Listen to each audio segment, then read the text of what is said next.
Días, queridos. Vamos a continuar con la lectura y estudio de Vida y obra de Sigmund Freud por Ernest Jones. Hemos llegado al capítulo número 9 llamado La vida privada. Ahorita están viendo en pantalla el texto que abarca de la página 167, creo que hasta la 202.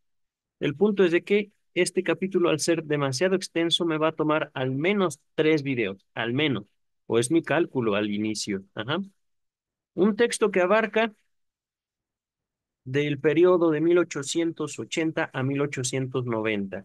Recordemos que Marta y Freud se casan, Marta y Sigmund se casan en 1886, cuando Freud tenía 30 años. Entonces aquí estamos abarcando un periodo mucho más temprano en su vida y un poco posterior a su matrimonio. Ajá.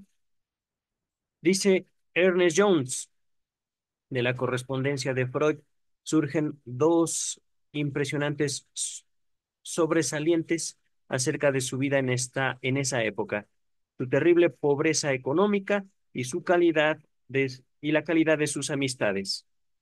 Sobre lo segundo hablaremos un poco más adelante. La actitud de Freud respecto al dinero parece haber sido siempre excepcionalmente normal y objetiva. ¿Mm? No lo entiendo esto del todo. ¿Qué es normal? En sí mismo el dinero no tenía interés para él. ¿Eso es normal? Ok. Si lo había, era para ser usado. Y en este respecto siempre fue muy generoso en cuanto a la oportunidad se presentaba. Hasta podría decirse que era un poco desaprensivo en materia de dinero, salvo cuando lo necesitaba desesperadamente para algún fin determinado. Esto justamente, ¿es normal de vez en cuando estar desesperado por dinero? Y bueno, no son palabras mías, son palabras, digamos, del biógrafo. Ajá, dice el texto. Y tanto daba que se tratara de darlo o de recibirle de un amigo, no darlo, de darlo en préstamo o de tomarlo prestado. Es decir, Freud no tenía ninguna pena por dar o recibir dinero. Ajá, eso es lo que entiendo. En sus primeros años de estudiante eran tan modestas sus necesidades que bien poco podía importar el dinero. Antes de continuar, recordemos que el mismo biógrafo, creo que fue en el segundo o tercer capítulo, cuando hablaba de la relación de Freud y su padre, señalaba cómo el joven estudiante Sigmund Freud adquirió una deuda considerable por comprar libros. Ajá. Vamos a continuar. La cosa más importante que podía proporcionarle eran libros, hablando de la relación entre el dinero y el interés, el conocimiento, pero también objetos. Ajá. Pero era, al mismo tiempo, enteramente realista en cuanto al dinero y estaba muy lejos de despreciarlo. Evidentemente era mucho lo que con él se podía conseguir, y su falta comportaba privaciones, es decir, la falta de dinero significaban privaciones.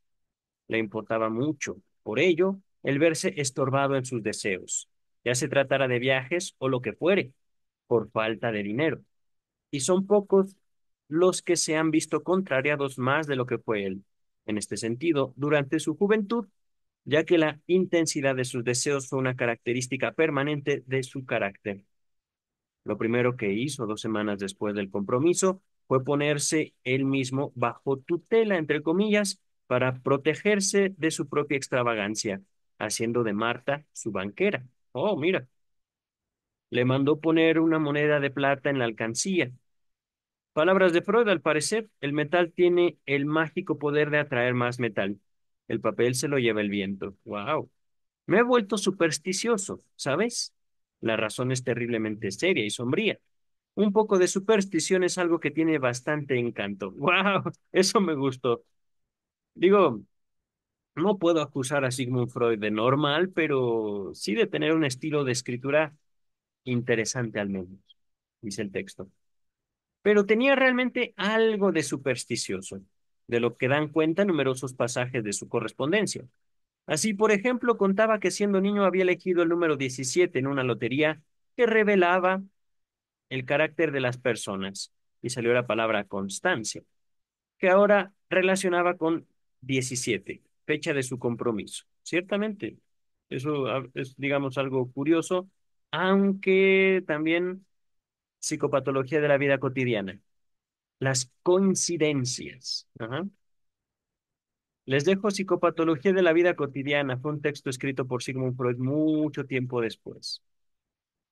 Creo que 1905, 1907, más o menos 20 años después de la foto que tengo a mis espaldas. Dice el texto, él enviaba todo el dinero que podía ahorrar y ella se hacía cargo del fondo común. Luego tomaba prestado de este fondo y volvía a restituir el dinero, según las circunstancias.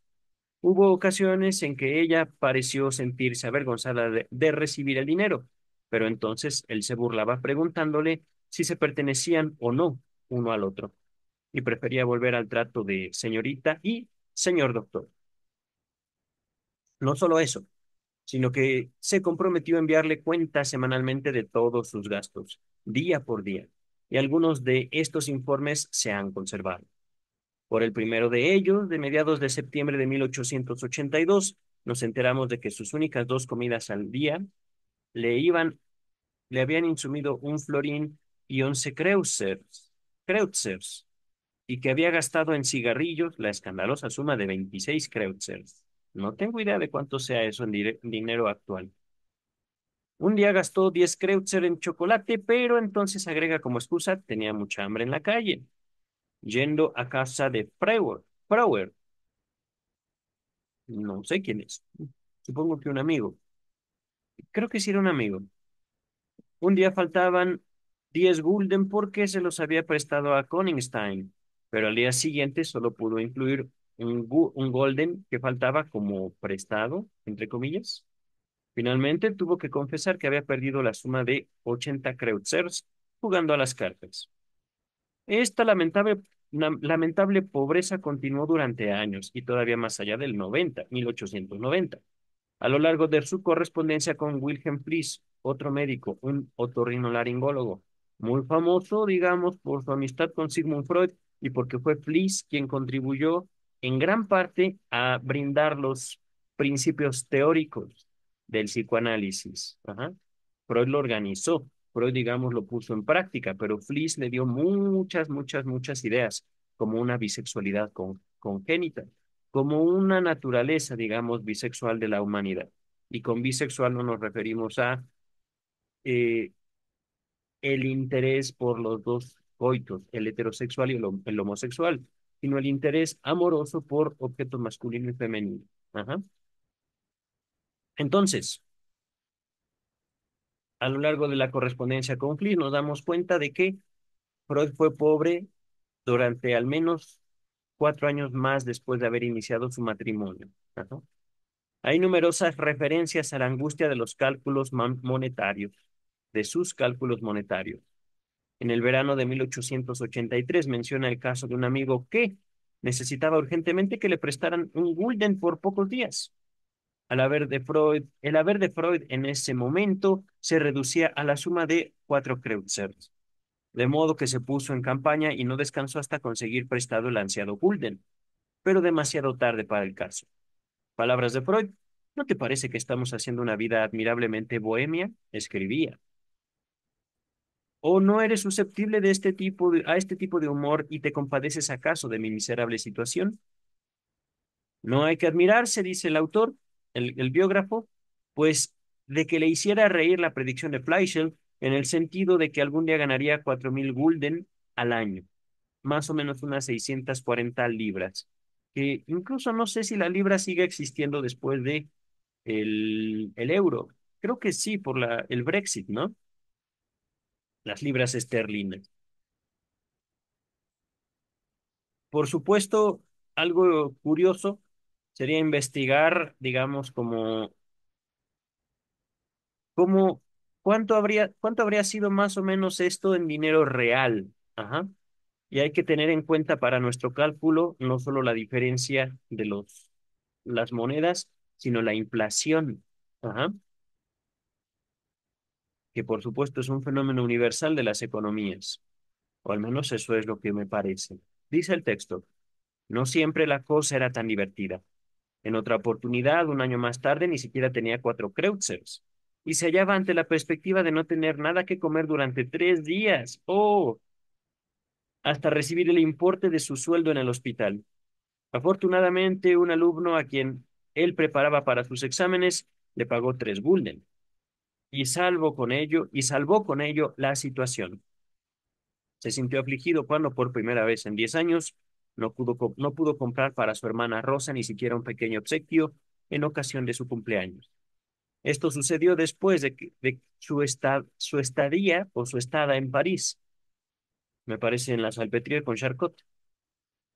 Cuán molestas debieron haber sido para un hombre de la aptitud mental y de la generosidad de Freud las mezquindades inseparables de la pobreza. El problema de vestir era sumamente difícil, especialmente dado que Freud atribuía importancia al requisito de una adecuada apariencia relacionándola estrechamente con el respeto a sí mismo. No, eso está interesante. Tenía, es cierto, un sastre muy complaciente, un amigo de la familia, a lo que parece, pero de vez en cuando había que hacer, de todos modos, un pago, así fuera el pago inicial en cada caso. Cuando se le dijo a su sastre que Freud era uno de los hombres más inteligentes en el hospital, el elogiado hizo el siguiente comentario. La buena opinión de mi sastre es para mí no menos importante que la de mi profesor. Ningún gasto podía hacerse sin la debida consideración previa. Eso, digo, ciertamente es mezquindad, pero bueno, solía tratar previamente con Marta, por ejemplo, la conveniencia de invertir parte de su pequeño capital en la compra de un nuevo traje o incluso en una corbata. En cierta ocasión, Marta le regaló una corbata, de modo que por primera vez contó con 2 buenas corbatas. Ocasiones hubo en que no pudo salir a la calle por no exhibir roturas demasiado grandes en el traje, y por 2 veces mencionaba el haber pedido prestado un traje a Fleischl para hacer una visita a un amigo de cierta respetabilidad. Mm. Pero los dos aspectos en que su pobreza se le hacía más penosa eran el de no estar en condiciones de ofrecer a su prometida más que obsequios o comodidades absolutamente insignificantes. Oh, hecho más importante aún por ser ella también pobre, y no menos aún de ir a visitarla, y en segundo lugar, las necesidades urgentes de su propia familia. Quedó asombrado al saber que Marta, por razones de salud, tomaba diariamente un vaso de cerveza. ¡Wow! ¡Qué bueno! ¡Qué bonito, ciertamente! ¿De dónde sacas el dinero? Le preguntó. Un sueño que nunca llegó a realizarse fue el de poder comprarle algún día un brazalete de oro. Ein golden Slang. Me parece que así se pronuncia en alemán. Un brazalete de oro. Pero, ¿por qué no lo pudo comprar? Entiendo que fue pobre durante más o menos 5 años después de casarse, pero después no fue pobre, querido doctor Freud. Dice el texto. Tal deseo data de una época tan antigua como 1882, y hay muchas alusiones al mismo.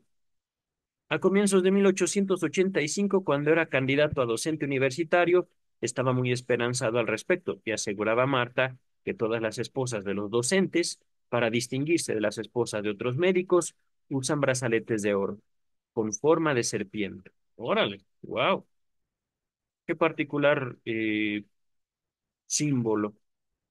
Pero sus esperanzas una y otra vez quedaban sin cumplir. 3 años y medio más tarde, es decir, no antes de la Navidad de 1885, pudo comprarle uno. Ah, en Hamburgo, pero era de plata. Ah. En cuanto a visitarla, el costo parecía sencillamente prohibitivo. Ok.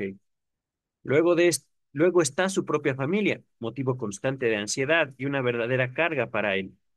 Su padre, que nunca fue hombre de mucha iniciativa ni de éxitos, se hallaba ahora cerca de los 70 y estaba cayendo en un estado de impotencia fatalista. Incluso e incluso de puerilidad. ¿Qué es esto? Pueril. No tengo claro el significado de, de esa palabra. Permítanme, estoy abriendo mi navegador. Pueril. Perteneciente o relativo al niño o a la puericia. ¿Qué es puericia? Puericia. Periodo de la vida que medía entre la infancia y la adolescencia. Estamos hablando, en todo caso, como de una especie de inocencia, pero que también va unida a la infancia y a la incapacidad, digamos, de valerse por uno mismo. Ajá. Donde aquí me quedé. Eh, digamos, la invalidez por motivos tanto anímicos como de su edad. Ajá.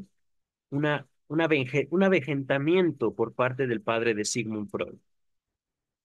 Hacía algún tiempo que ya no ganaba nada, y es difícil decir de qué vivía la familia. Las seis mujeres de la casa llevaban una administración bastante precaria, o por lo menos bastante embrollada, y cuando a fines de 1884, Emanuel, creo que es el medio hermano de Sigmund Freud, mayor del matrimonio anterior del papá de Freud, que él enviudó joven, el papá de Freud. Emanuel se empeñó en introducir un poco de orden en ella. Freud se mostró bastante escéptico sobre lo que tal orden podría durar. Es curioso que Freud solo cita a su madre para referirse a dos cosas, que era muy dada a quejarse y que tenía un pulmón gravemente afectado por la tuberculosis. Esto último constituía naturalmente un grave motivo de ansiedad y Freud se ocupó constantemente de que pudiera abandonar Viena durante la temporada de calor para ir al campo. En 1884, por ejemplo, Freud escribía que estaban tratando de prolongar su vida un poco más. Habría sido para él un gran alivio y no poca sorpresa el saber entonces que ella habría de vivir aún casi medio siglo más y alcanzar una saludable vejez. Freud hacía lo que podía, pero con toda frecuencia debió admitir que no estaba en condiciones de enviar nada a su madre o a la familia. Pues sí, es que qué curioso cómo el gran Freud se enfrentaba a la pobreza. Ajá. Y digo gran cuando también dar cuenta de este tipo de dificultades nos permite notar de dónde surgió después, eh, digámoslo, aquel movimiento que marcó a la humanidad, el psicoanálisis. Dice el texto. En situaciones como esa no se sentía capaz de ir a visitarlos y presenciar su triste situación. Repetidamente se sintió apesumbrado al contemplar el estado de extenuación o cansancio de sus hermanas, y cierta vez, al haber sido invitado a un almuerzo, relató cuán difícil le era comer carne asada sabiendo que sus hermanas tenían tanta hambre. ¡Oh! ¡Oh! Se me hizo, me dio frío en la espina, ¡oh! En la espalda, no sé, un escalofrío. Hubo una época en que su padre, su hermano menor y tres hermanas se mantenían con un gulden al día. Guau. Las entradas de Freud durante esos años fueron exiguas, mínimas e inseguras. Provenían de diversas fuentes de las que dejó detallada constancia. Estaba ante todo su sueldo del hospital, a partir de abril de 1883. Se le daba una habitación con calefacción, tal cual el peón encargado de encender las lámparas, como escuetamente apunta Bernfeld o Bernfield. Más tarde la asignación subió a 30 florines mensuales, menos de la mitad de lo que costaba la comida. Uf. Durante mucho tiempo su almuerzo consistió en un plato de carne de ternera cuyo costo era de 60 kreuzers, medio chelín, y la cena en carne en conserva y queso por 36 kreuzers.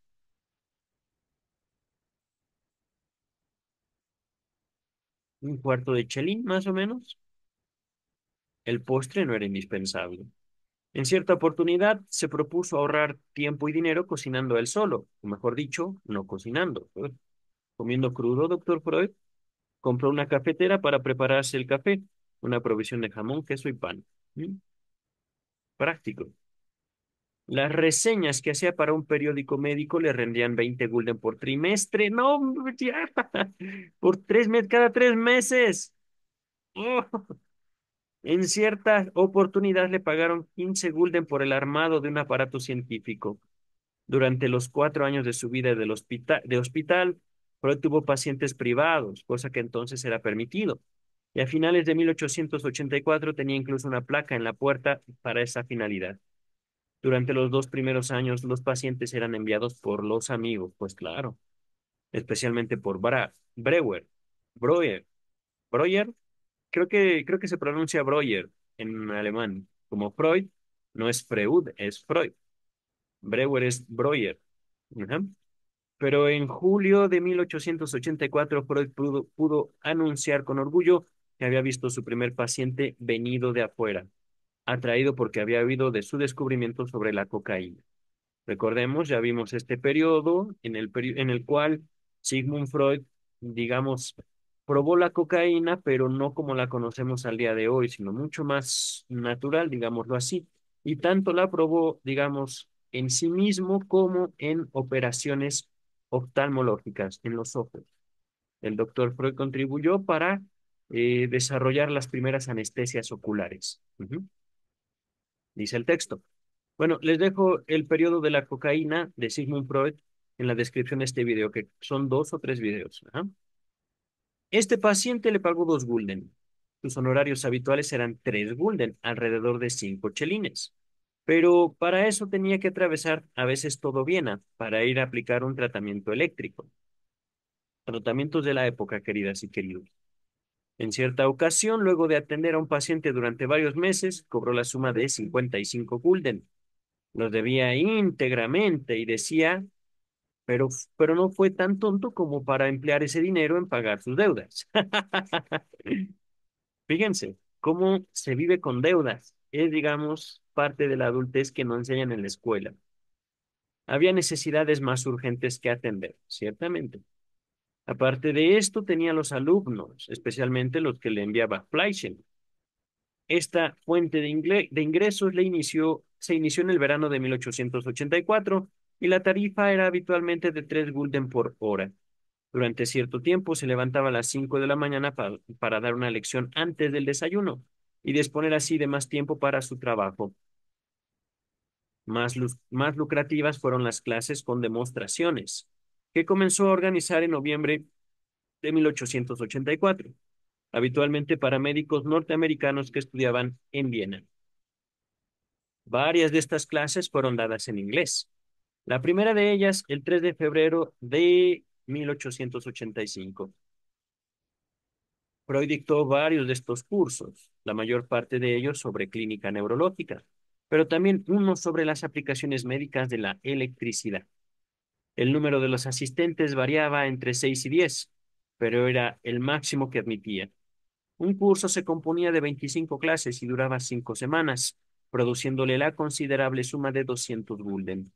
Desgraciadamente, esta provechosa fuente de recursos no duró más que 3 meses, a causa de dificultades con respecto al material. Por último, tuvo una entrada de 290 gulden por la traducción del libro de Charcot. Oh, qué bello. Es que justamente no hemos visto a profundidad el periodo con Charcot, ya llegaremos a él, supongo, pero eh, la relación de Freud con Charcot, estamos hablando de Freud admiraba profundamente a Charcot. Les dejo en la descripción la nota necrológica que escribió Freud a su maestro Jean-Martin Charcot. Ajá. Continuamos. Con todo esto, estaba lejos de cubrir su presupuesto y siempre debió depender de los préstamos de sus amigos. El primero en ayudarle en este sentido fue su viejo maestro de escuela, Hammerschlag, un hombre muy pobre él mismo y que vivía en una pequeña pensión.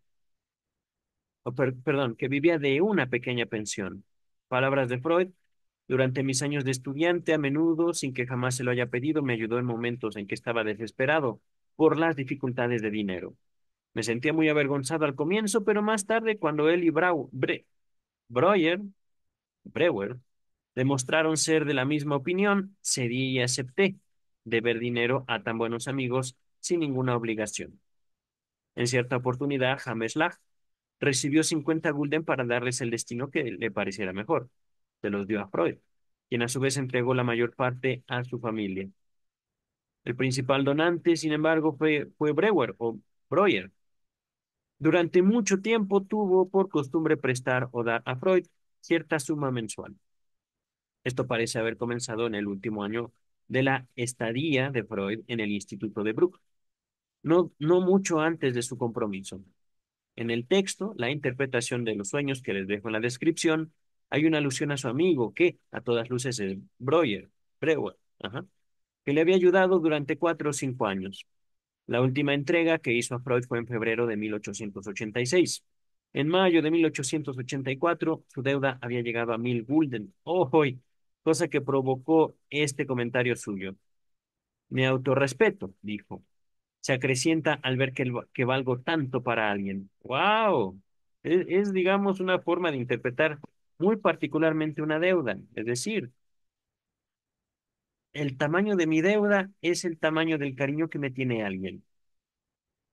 Y también un poquito abusivo de parte de usted, querido doctor Freud. 1000 gulden. Eh, bueno, en noviembre alcanzaba 1300 gulden y en julio del año siguiente a 1500. Suma esta muy considerable, pues sí. Y eso es normal, querido Ernest Jones. No sé, digo, no sé sobre normalidades. Dice el texto. La deuda siguió en aumento, dado que la cifra que Freud cita muchos años más tarde, enero 16 de 1898, en una carta inédita a Wilhelm Fliess, es de 2300 gulden. Mientras se hallaba en buenos términos con Breuer, y sus relaciones fueron inmejorables durante años, la situación era llevadera, pero sabemos que llegó a ser sumamente molesta para Freud después de la ruptura, más allá del 1890, después de estudios sobre la histeria, que por cierto, estamos leyendo en este canal, en este momento, los días lunes, estudios sobre la histeria con la traducción de Luis López Ballesteros. Les dejo en la descripción tanto esa lista de reproducción que está en construcción, como la lista de reproducción completa de estudios sobre la histeria con ediciones Amor Rotu. Ajá. Dice el texto, a ver, me quedé. Aquí está. Breuer trató siempre de aliviar esta situación. Freud mencionaba haberle expresado a Breuer en varias ocasiones cómo el hecho de recibir dinero le lesionaba su autorrespeto y que su amigo le insistió no solo en que estaba en condiciones de desprenderse de ese dinero, sino que Freud debía tener en cuenta su propio valor para el mundo. ¡Wow! Eso es un buen amigo. Es que, miren, yo sin esto habría pensado que Freud era bastante abusivo hacia Breuer. Ajá. Pero, dice el texto, pero un hombre del carácter sensible de Freud no podía dejar de sentirse apenado, en cierta forma, en tal situación. Pues era simple consideración por el amigo, por Breuer. En cierta ocasión escribió, Breuer parece encarar estos préstamos como una cosa regularmente inusitada, pero a mí siempre me resultan molestos. Pues no los recibas, caramba, pero no sé. Es que miren, por eso la mamá de Martita no lo quería a él. Lo siento, doctor, pero era la verdad y se los dije desde el principio, desde que vimos el compromiso. La mamá de Marta se la lleva a otro lugar para alejarla de la pobreza. Esa es la verdad, doctor Freud. El amor no da de comer. Dice el texto. Su anhelo de independencia, tanto en lo económico como en otros aspectos, era constante y, por cierto, vehemente. Se entiende que, claro, comprometido, digamos, como una de las causas de su trabajo, de su labor. Pero debemos reconocer que estamos estudiando un periodo antes del psicoanálisis. Ajá. El mero psicoanálisis pudo haber sido un motivo de fracaso económico tremendo de este caballero, de Sigmund Freud. ¿Por qué? Porque el psicoanálisis no es, digamos, una disciplina sin costos sociales. Voy a dejarlo así, pero es que miren, hay una paradoja aquí. ¿Qué tenía que perder él? Ya era pobre. 1886, 1890, él empezaba, digamos, ya a trabajar con Breuer en estudios sobre la histeria, que si mal no recuerdo fue publicado en 1892, 1892, 93, más o menos. Eh, pero estaba más o menos como a 5 años de descubrir que los sueños son interpretables, al interpretar él mismo uno de sus sueños. Ajá. Ya llegaremos a esa historia. Ahorita encaremos la pobreza de Sigmund Freud. También Fleischl se convirtió en un puntual, en un puntal, en un punto de apoyo. Ajá. En el verano de 1884 dijo a Freud que debía tomar prestado, sin ningún sentimiento de vergüenza. ¿Cuánto necesitaba? Y le preguntó por qué aceptaba solo de Breuer y no de él. Palabras de Freud. Dentro de un círculo pequeño y selecto de personas que están de acuerdo en las cosas de mayor importancia, sería tan erróneo de parte de uno de ellos el negarse a compartir sus opiniones con los demás, como el no estar dispuesto a aceptar de ellos ninguna ayuda. Después de esto, Freud tomó dinero prestado de él en varias ocasiones y al partir para París, Fleischl insistió en que no dejara de escribirle si llegara a necesitarlo. Murió antes de poder recobrar su dinero. ¡Ah, qué fuerte! Pero también, qué gran amor de Fleischl hacia Freud. Eso es ciertamente. Me ha hecho pensar usted, caballero Freud, y me ha hecho pensar también su biógrafo. ¿Qué es más importante? ¿El dinero, el amor, el bienestar de la gente querida o la vida?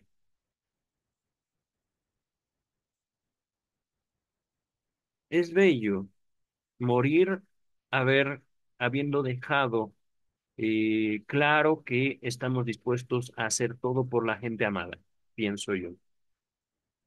Dice el texto, Joseph Fanet, como Fleischl disponía de recursos propios y tenía igual actitud que éste en cuanto se refiere a ayudar a amigos más o menos afortunados que él. Con Fanet, la cosa se presentó de otra manera. En abril de 1884 comunicó a Freud su resolución de apartar de él la suma de 1.500 gulden que serviría para apresurar la fecha de su casamiento. Los intereses de esa suma, 84 gulden, podía utilizarlos para visitar a Marta, y el capital estaba siempre a su disposición. Freud se sintió muy feliz, naturalmente, con esto y escribió a Marta que entraban, al parecer, en el segundo volumen de su interesante romance, al que daba el título de Riqueza, como en Little Dorrit. Perdón, Little Dorrit. Pequeño Dorrit o Pequeña Dorrit, no conozco esa novela o esa historia. Toda la situación daba la sensación, en efecto, de un capítulo tomado de Dickens. Palabras de Freud, ¿no es cosa espléndida el que un hombre rico trate de atenuar la injusticia de nuestro nacimiento y la ilegitimidad de su propia situación de privilegio? Wow. Llegado el caso, Freud no pudo mantener intacto dicho capital. Tuvo que recurrir a él en más de una oportunidad para sufragar sus gastos en París y en Berlín. Y al final de este viaje, ya faltaba una tercera parte del dinero. Marta, a su vez, tuvo la suerte de encontrar un protector providencial. En noviembre de 1883, su tío Ludwig Bernays le prometió a ella y a su hermana 50 marcos a cada una todos los trimestres. Pero como la intención era de ayudar indirectamente a la madre, la mayor parte del dinero pasaba a esta. Pero en marzo del año siguiente anunció a su prometido la perspectiva de un regalo mucho más importante. En la primavera de 1885, la noticia se hizo más concreta. En realidad se trataba de dos golpes de buena fortuna, seguidos muy cerca uno de otro. Un pariente de su abuela materna le había dejado al fallecer 1.500 marcos. No sé cuánto sea eso en comparación con los gulden. Un par de... Uy, ay, de tres. No lleva más adelante. Aquí. Un par de semanas más tarde llegó la otra noticia, aún más favorable. Lea Lovebeer, hermana de la madre de Marta, regalaría a esta y a Mina 1.500 gulden, 200 libras para a cada uno. Varias veces en sus obras Freud alude a su necesidad sentimental de un amigo querido y un odiado enemigo. Lo que hay de cierto en esta dinámica, en esta dramática aseveración, es que era capaz tanto de amar como de odiar apasionadamente, y también el hecho de que lo uno podía despertar lo otro. Pero la indiferencia que algunas veces se ha hecho en el sentido de que tales afectos ocuparon gran parte de la vida de Freud, o que constituirían un rasgo prominente de su personalidad, es falsa. Solo conozco 5 o 6 casos de esta índole en su vida. Si bien naturalmente la mayor parte de las querellas, los conflictos, tienen lugar entre dos partes igualmente activas, hay algunas que son más unilaterales que otras. Tampoco sería justo decir que era una persona difícil para congeniar o para mantener una amistad con él. Algo que me llamó mucho la atención, queridas y queridos, durante el estudio que hice de la primera obra, la obra completa de Freud en edición Amor-Ortu, es la carta que le dedica a Jacques Lacan, un médico. Freud ya era un hombre mayor, un hombre en sus últimos días, ajá, sus últimos años al menos. Un hombre avanzado ya en la vida, un hombre que había visto su legado extenderse por el mundo, un hombre que sabía que había adquirido la inmortalidad, contestando a un joven médico admirador suyo. La carta que escribe Sigmund Freud en respuesta a la carta que le envía Jacques Lacan es una carta bellísima. Se las dejo en la descripción, la lectura, el estudio que hice en este espacio. Ajá. Dice el texto. Era, por el contrario, una persona cuyo primer contacto daba más bien la impresión de brusquedad, pero era, por otra parte, una de esas personas de quienes se puede afirmar que cuanto mejor se la conoce, más se la quiere. En todo caso, no hay ninguna duda ni respecto al número ni a la solidez de sus amistades en cualquier periodo de su vida. Y este hecho debe hablar por sí solo. Era digno de ser querido el doctor Freud. Él mismo sabía que parecía de la capacidad, que carecía, él mismo sabía que no tenía la capacidad de mostrarse desde el ángulo más favorable frente a las personas que conocía por primera vez. Palabras de Freud. Considero una seria desdicha el que la naturaleza con mayúscula no me haya dotado de esa cualidad indefinida que sirve para atraer a la gente. Si vuelvo la vista a mi pasado, puedo decir que esto es lo que más he carecido como para hacer mi existencia color de rosa. Siempre he necesitado de bastante tiempo para hacer una amistad. Y cada vez que me topo con alguien, advierto de su parte un sentimiento que él naturalmente no tiene por qué analizar, que le impulsa a subestimarme. Se trata apenas de una mirada o una sensación o algún otro secreto de la naturaleza, pero es algo que le afecta a uno de una manera muy desdichada. Lo que me compensa de ello es el pensamiento de cuán íntimamente ligados se sienten a mí todos aquellos que han llegado a ser mis amigos. De la generación de más edad, el más importante de sus amigos era el profesor Hammerschlag, que le había enseñado en la escuela la Sagrada Escritura y el hebreo. Sagrada Escritura, la Biblia. Ajá. Eh, no estoy seguro si referirme a toda la Biblia o solo al Antiguo Testamento, o incluso solo al Pentateuco, los 5 primeros textos de la Biblia. Ajá. Del profesor decía Freud, me profesó un cariño conmovedor durante muchos años. Hay una tal secreta simpatía entre nosotros que podemos conversar con toda intimidad. Siempre me considera como un hijo. La esposa de Hammerschlag le merecía también la más alta opinión, palabras de Freud. No conozco gente mejor ni más humana que ellos, o que esté tan exenta de inspiraciones innobles. Años después, Freud bautizó a la menor de sus hijas con el nombre de una hija de Hammerschlag, que en 1885 se casó con Rudolf Lichtenstein de Breslau, un hombre que murió un año más tarde. Otra de sus hijas le dio el nombre de una sobrina de Hammerschlag, Sophie Schaff, que Freud esperaba ver casada con Panel. ¡Wow! Entre sus amistades estrictamente personales había dos grupos bien definidos. Aquellos que llegó a conocer a lo largo de su actividad médica y científica generalmente mayores que él, y un pequeño grupo de amigos que eran más o menos de su misma edad. Estos últimos, unos 15 o 20, constituían lo que ellos mismos denominaban el Bund, la unión. Acostumbraban reunirse regularmente una vez por semana en el café Kurzweil a conversar y jugar a las cartas o al ajedrez. A veces organizaban también pequeñas expediciones al Prater o a los alrededores de Viena, en compañía de algunas amigas, a menudo sus propias hermanas. Pero Freud prestaba poca atención al sexo opuesto. Omisión esta que halló su venganza cuando llegó a enamorarse. Oh, sí, ya lo vimos, queridas, queridos, como este joven más bien huraño, más bien apartado de su propia familia, el consentido de mamá, encontró en su casa un día a una jovencita que dijo, "Ay, no puedo vivir sin ella". Y ¡pum! Fue con todo.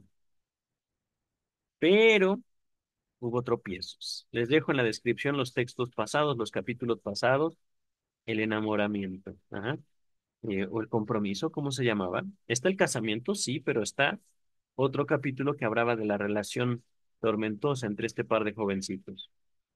Dice el texto, entre los compañeros del Bund, de la unión de amigos, estaban Eli Bernays, hermano mayor de Marta, Ignaz Schomberg, los tres hermanos Fritz, Richard, Emil o Vallée, y los tres hermanos de Gisela Fluss, Richard, Emil y Alfred. Los tres últimos eran amigos de la época de Friedberg, que habían venido a Viena en 1878, mucho tiempo después que la familia de Freud. Los tres primeros habían de desempeñar un importante papel en la vida de Freud un par de años más tarde. Schomberg fue el primero en los años, fue, Schomberg fue en los primeros años de la década de 1880 su mejor amigo. Con los otros dos hubo desavenencias, problemas, que dieron lugar a un prolongado distanciamiento.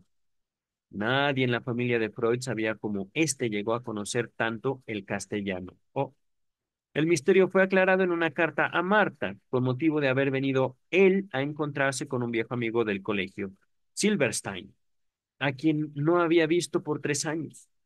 Silberstein había sido su amigo más íntimo en los días del colegio, y con él se pasaba todas las horas de que disponía fuera de clase. Estudiaron juntos el castellano y crearon una mitología para uso propio y palabras de exclusiva pertenencia, en su mayor parte derivadas de Cervantes. Oh, besos, doctor Freud, un heredero del el Manco de Salamanca aquí. ¿El Manco de Salamanca? Creo que sí era el apodo de Cervantes. En otro libro encontraron un diálogo filosófico entre dos perros tirados a la puerta de un hospital y adoptaron para sí los nombres de los dos animales. Silberstein era Berganza y Freud era Scipión, y solían firmar sus cartas al amigo, tu fiel Scipión, perro en el hospital de Sevilla. Nota número 1, vamos a verla. El famoso Coloquio de los Perros, una de las novelas ejemplares de Cervantes. Miguel de Cervantes, queridas y queridos. El hospital era en realidad de Valladolid. Ok, continuamos. No puedo dejar de imaginarme el asombro que le produciría que alguien repentinamente le llamara Cipión, medio siglo más tarde, 50 años después. Estas coincidencias, querido doctor Freud, constituyeron una sociedad letrada a la que dieron el nombre de Academia Castellana, y como miembros de ella escribieron una enorme cantidad de bellas letras, de cartas, de estilo humorístico.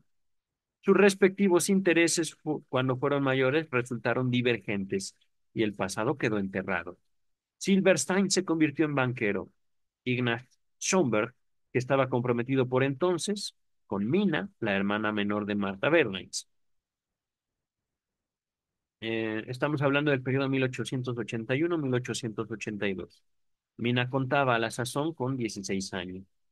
De haber seguido las cosas su curso favorable, habría llegado a ser cuñado de Freud. Esperaban llegar a construir un feliz cuarteto. Oh, qué bello. Freud hizo cierta vez la observación de que dos de ellos eran personas cabalmente buenas, Martha y Schönberg, mientras que los otros dos, él y Mina, eran dos salvajes apasionados y no tan buenos. Dos que eran adaptables y dos empecinados, tercos. Ajá. Oh, querido Freud, Schomburg ya estaba afectado no, de tuberculosis pulmonar, enfermedad bastante corriente en Viena. Dado que la mayor parte de estos enfermos se restablecían, el hecho no fue tomado muy en serio al comienzo. No, no, no. Era una persona talentosa y seria, aunque carente de humor e indeciso. Oh. En el verano de 1883, el estado de sus pulmones empeoró. En abril de 1884, Schomburg, que carecía de ingresos, consiguió un empleo con el profesor Monier Williams en Oxford para ayudar en la preparación de un diccionario sánscrito. Recibiría por ello 150 libras al año. Partió de Viena en mayo, inmediatamente después de graduarse. En Oxford las cosas no anduvieron bien, y la salud de Schomburg empeoró a tal extremo que al cabo de un año tuvo que abandonar Inglaterra. Viajó a Hamburgo para ver a Mina por última vez, y luego se dirigió a Baden, cerca de Viena. Allí en el mes de julio, ay no, en el mes de junio lo examinó Freud, quien consideró que su caso no tenía remedio. Oh, no, no, no, no. Imagínense decirle eso a tu mejor amigo. Qué pena, qué terrible tragedia para los dos. Ya tenía afectada la laringe. En ese momento, Schomberg rompió su compromiso, pues no quería por más tiempo mantener unida así a una mujer. Unida así, es decir, a sí mismo. A propósito de esto, Freud escribió a Marta que ellos, en iguales circunstancias, habían obrado de otro modo. Solo la muerte podría separarlos, ciertamente. Es decir, se hubiera casado. Freud lo animaba a casarse con Mina, o es lo que él hubiera hecho. Ah, Schomburg falleció a comienzos de febrero de 1886. Freud sintió agudamente la pérdida de su amigo. Dentro del círculo de Freud, este deceso no era ya el primero. Uf. En el verano de 1883 se sintió consternado ante el anuncio de que el doctor Nathan Weiss, amigo y colega de hospital, se había suicidado, ahorcándose en un baño público, apenas 10 días después de su regreso de luna de miel. ¡Oh! Era un hombre excéntrico y Freud fue quizás la única persona inclinada a tratarlo. ¡Oh! ¡Qué tragedias! Queridas, queridos, estamos en la página 178. He leído bastante y rápidamente. Ha sido un capítulo bello hasta el momento, pero también trágico. Uf, dice el texto. De los antiguos amigos de Freud, la personalidad más simpática era Breuer, el único judío. Era también el único a quien un psicólogo consideraría aproximadamente normal, cumplido este nada común, por cierto. Pues sí. Debo recordarles, queridas, queridos, Sigmund Freud no era psicólogo como tal, era médico, era un doctor, ajá, con especialidad en neurología y particularmente con tratamiento hacia los neuróticos. Ajá.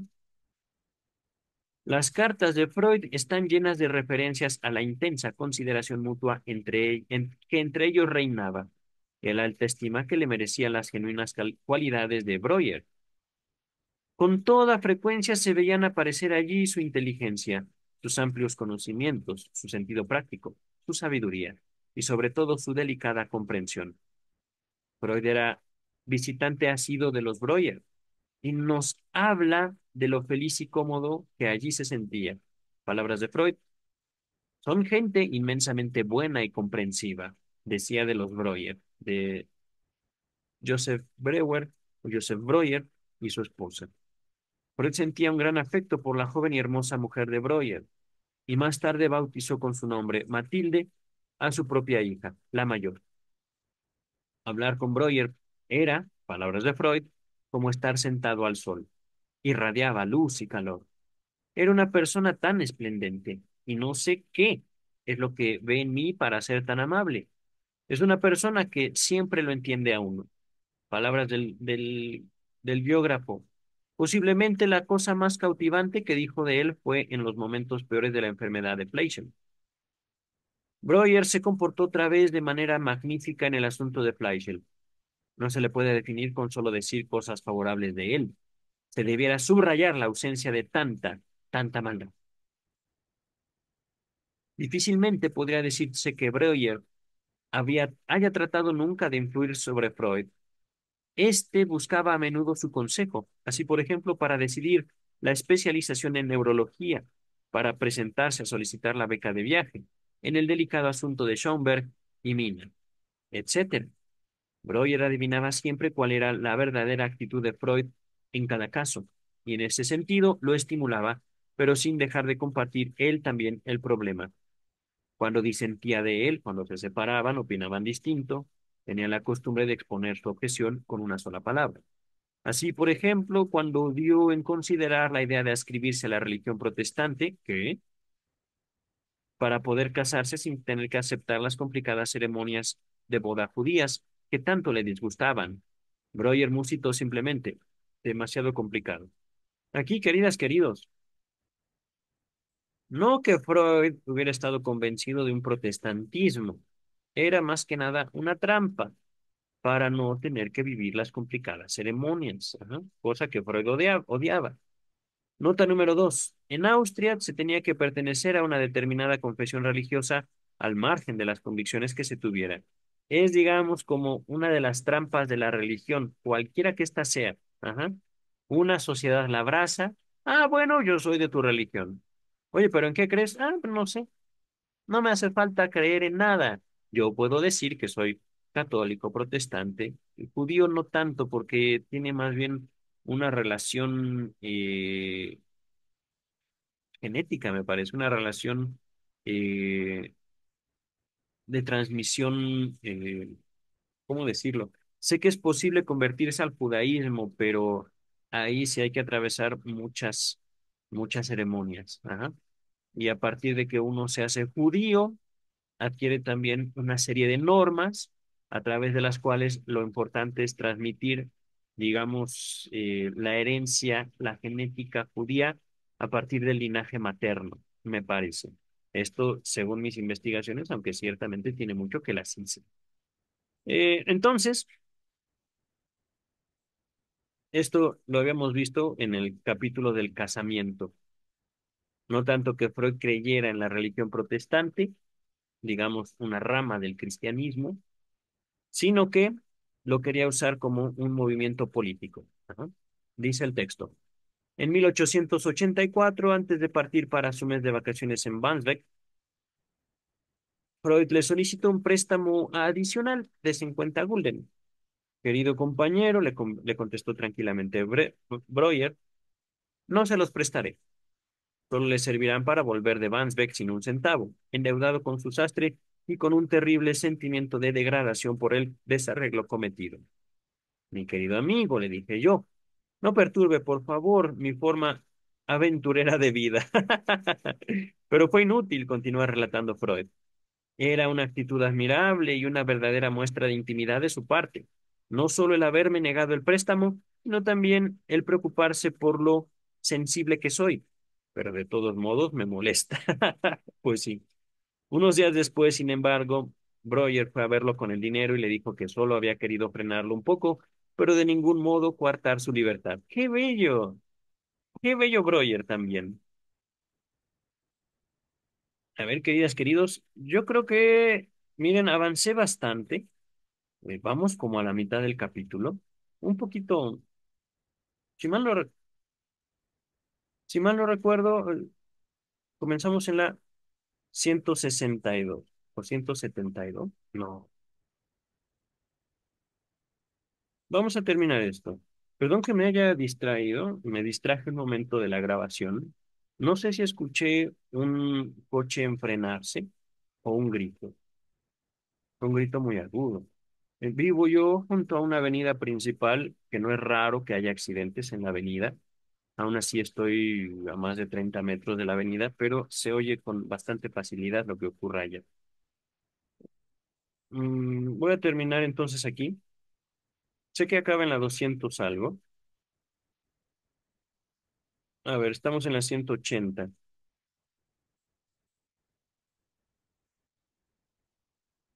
Aquí, 206.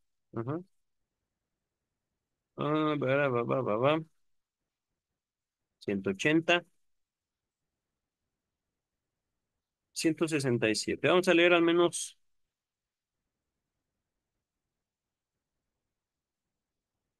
yo creo que un par de páginas más. A menudo, al hacer sus recorridos, Breuer llevaba consigo a Freud. Tales viajes cubrían a veces una distancia considerable, de modo que tenían que permanecer fuera de Viena.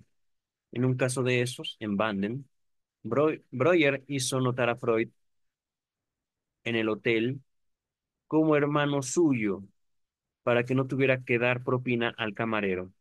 Pero la ocasión más inolvidable para Freud fue cuando Breuer lo invitó a pasar un par de días en una casa que había alquilado para el verano en Gmunden, en el Salzkammergut.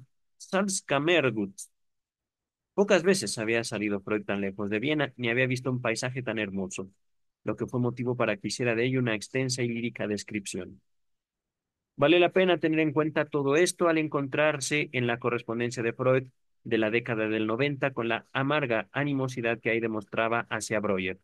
Sentimiento este que, por cierto, nunca dejó traslucir en sus escritos destinados a ser publicados, en los que siempre habló de Breuer en términos elogiosos y de gratitud.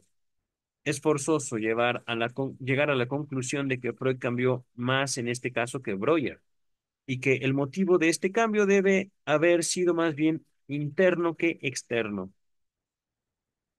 Ahora diremos algo acerca de la salud de Freud en esos años. En primer lugar, los trastornos físicos, dos indisposiciones, una tras otra, y un ataque de viruela en abril de 1885. Esta fue benigna y no dejó cicatrices, pero el estado tóxico concomitante parece haber sido grave.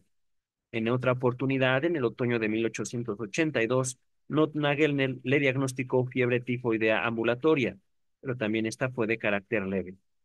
Más molestias le produjeron sus dolores reumáticos de la espalda y de los hombros. De cuando en cuando afirmaba, también en años posteriores, que parecía de calambre de escritores, pero escribía tanto que el mal bien podía ser de carácter neurótico, no neurítico, no neurótico. No entiendo bien esa distinción, pero bueno. Había tenido anteriormente una neuritis branquial propiamente dicha, dolencia que también había padecido su padre en su juventud. En marzo de 1884 tuvo que guardar cama a causa de una ciática del lado izquierdo y tuvo que faltar a su trabajo por 5 semanas. Pero al cabo de 15 días ya estaba harto. Palabras de Freud, era de mañana y estaba en la cama sufriendo los más desagradables dolores. Cuando pude verme al espejo, me horroricé de mi barba de salvaje. Decidí no tener más ciática, renunciar al lujo de estar enfermo y transformarme nuevamente en un ser humano. ¡Wow! De modo que se vistió, derechamente fue al barbero y luego fue a visitar a unos amigos, para gran consternación de estos. Freud era una de estas desdichadas víctimas de un grave catarro nasal, de cuyas serias incomodidades no pueden formarse una idea quienes no hayan conocido más que un resfriado benigno, y durante años padeció también de complicaciones sinusales. Tal como le decía en una carta a su cuñada, estas dolencias solo difieren de las enfermedades de carácter grave por su pronóstico más benigno. 20 años más tarde, a propósito de un poema que escribió Luz Salomé, lleno de lírico optimismo, en que el autor afirmaba que le gustaría vivir 1000 años, así estos no tuvieran más que dolor. Freud contestó secamente, un solo catarro bastaría para quitarme a mí tales deseos. En agosto de 1882 tuvo una angina muy grave, que durante varios días le impidió tragar y hablar. Oh, al recobrarse de esta dolencia se apoderó de él una hambre gigantesca como la de un animal que despierta de su sueño invernal. En el párrafo siguiente describe cómo esto iba acompañado de una inmensa nostalgia de su amada. Palabras de Freud, un anhelo terrible, aunque terrible es apenas adecuado para el caso.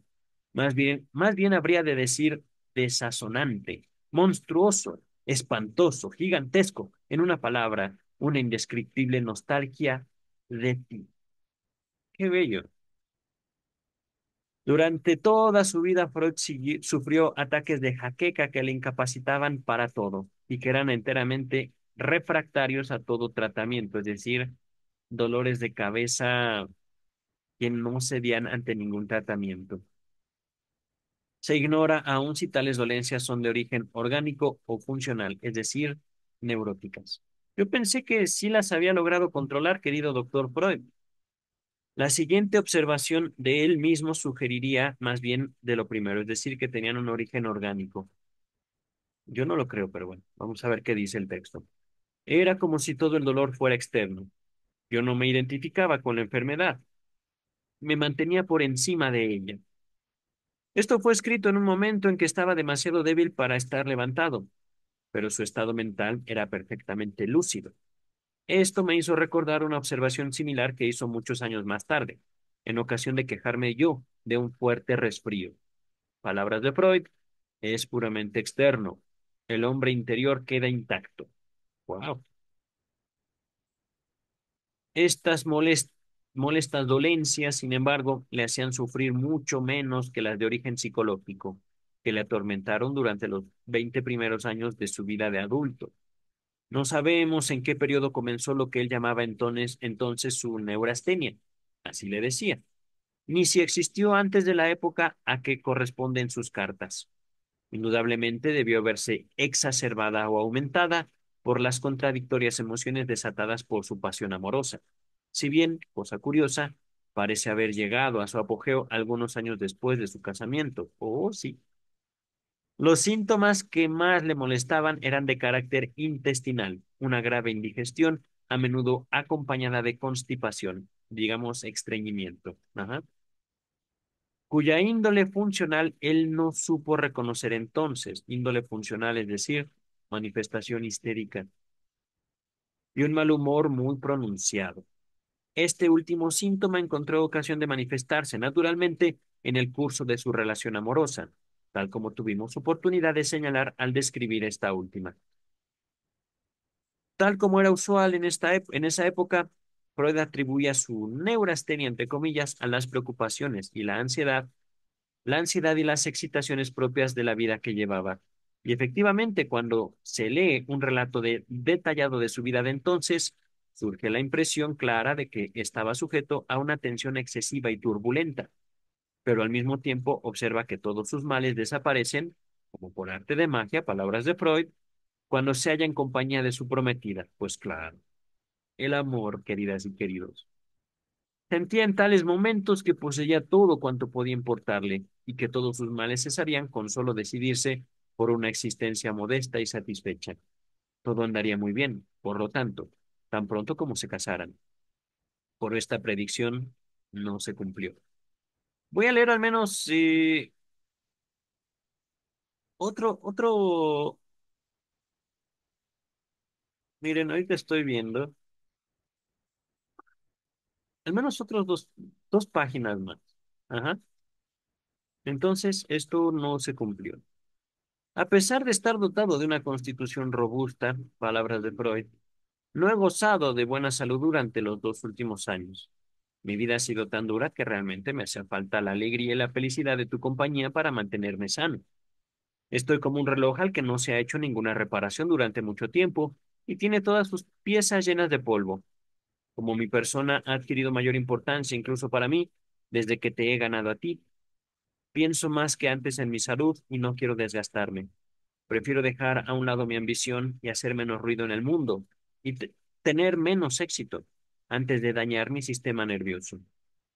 El tiempo que deba seguir en el hospital viviré como los Goim. Ahorita vemos qué son los Goim, modestamente, aprendiendo las cosas corrientes y sin empeñarme en descubrimientos ni en ahondar las cosas. ¿Eh? Entonces fracasó en eso, querido. Lo que nos ha de hacer falta para independizarnos puede ser logrado mediante un trabajo constante y honesto, sin afanes desmesurados. Ahora, ¿qué son los Goim? Goim, plural de Goi. no judío, gentil, en acepción un tanto despectiva. Ya veo. Nada tiene de sorprendente que la prolongada privación haya conducido a veces a la envidia. Una noche había un baile de gente joven en la casa de los Breuer. Palabras de Freud, ¿puedes imaginarte la furia que en mí despertó el ver tanta juventud y tanta belleza, felicidad de diversión, después de mi dolorosa jaqueca y de nuestra larga separación? Me avergüenza confesar que en tales oportunidades siento una gran envidia. He resuelto no asistir a ninguna reunión donde haya más de dos personas, por lo menos en los próximos años. Estoy hecho realmente de una persona muy desagradable e incapaz de disfrutar de nada. La reunión en sí era muy agradable. Predominaban las chicas de 15 a 18 años. Algunas de ellas eran muy bonitas. Mi presencia allí era tan discordante como la peste. Sus estados de ánimo eran, por cierto, inestables, y cuando las cosas marchaban bien, llegaban a veces a ser pronunciadamente eufóricos. Disfrutaba entonces del elevado goce de comer bien. En palabras de Freud, el trabajo marcha de una manera espléndida y es altamente prometedor. Marta, me siento todo lleno de pasión. Todo cobra en mí en este momento una intensidad tal. Mis pensamientos tienen tanta agudeza y claridad que me parece maravilloso ver cómo consigo mantenerme tranquilo cuando estoy acompañado. Otra cita de Freud. Desde que disfruto de buena salud, la vida me parece llena de sol. La vida puede ser tan deliciosa.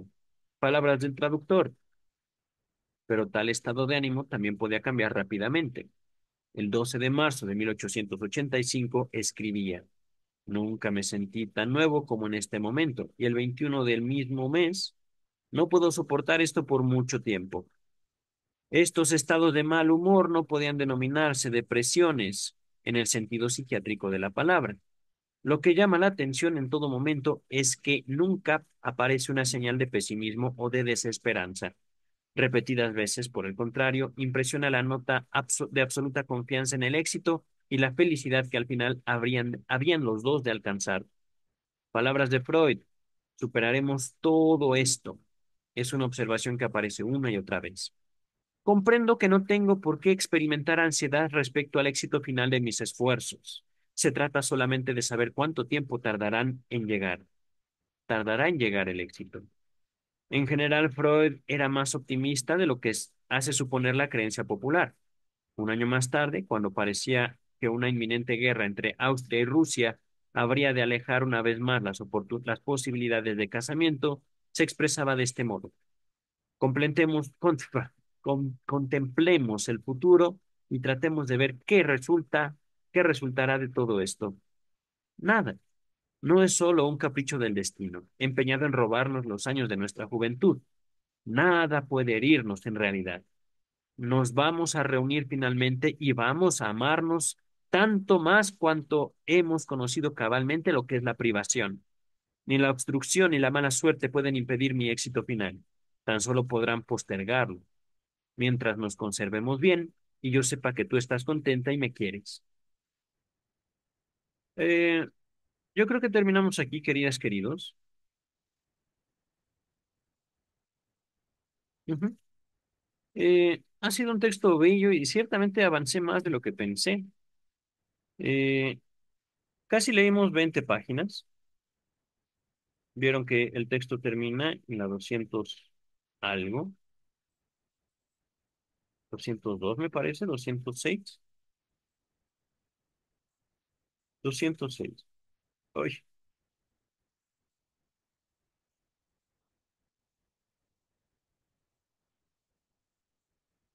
180 y qué, nos quedamos aquí. 184. Ajá.